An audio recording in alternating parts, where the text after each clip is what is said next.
La petite Ford Ka n'est plus au catalogue, elle a été remplacée par la Ka+, qui constitue toujours l'entrée de gamme de la marque, mais avec des dimensions beaucoup plus grandes. Elle mesure 3,93 m de long, soit 31 cm de plus que la Ka tout court. Autrement dit, elle change de segment pour venir jouer non plus dans celui des petites citadines, mais dans celui des citadines face à la Clio.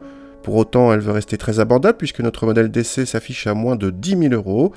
La Ka+ n'est disponible qu'en 5 portes et propose un seul moteur, un 4 cylindres essence 1,2 litre décliné en 70 ou 85 chevaux. A l'intérieur, le côté coloré de la Ka remplacée a disparu et les plastiques restent bas de gamme, mais l'ensemble n'est pas indigent. On apprécie les rangements nombreux et pratiques et le siège conducteur réglable en hauteur en série. La climatisation est en option à 950 €.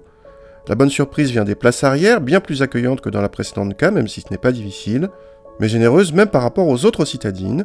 2 adultes assez grands peuvent s'y installer correctement. En revanche, le coffre est en dessous de la moyenne de la catégorie et son seuil est trop élevé. Contact et le petit 1,2 litre profitent de son architecture 4 cylindres pour se montrer discret. Les 70 chevaux suffisent en ville sur les premiers rapports et font encore presque illusion sur route malgré les derniers rapports très longs. Les reprises sont fastidieuses avec plus de 30 secondes pour le 90 à 130 en 5e et il faudra rétrograder dans les côtes pour maintenir les 130 km/h. La Ka+ se montre plutôt confortable en ville et le devient un peu moins sur route où elle prend pas mal de roulis mais profite d'un poids contenu pour se montrer presque agile et agréable pour la partie châssis.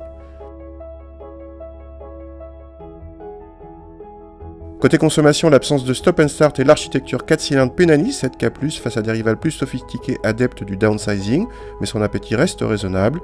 En tarif, la Ka+ se positionne clairement sur le low cost puisque notre modèle d'essai vaut 9 990 € hors option, de quoi le placer bien en face d'une Sandero, plus généreuse en coffre.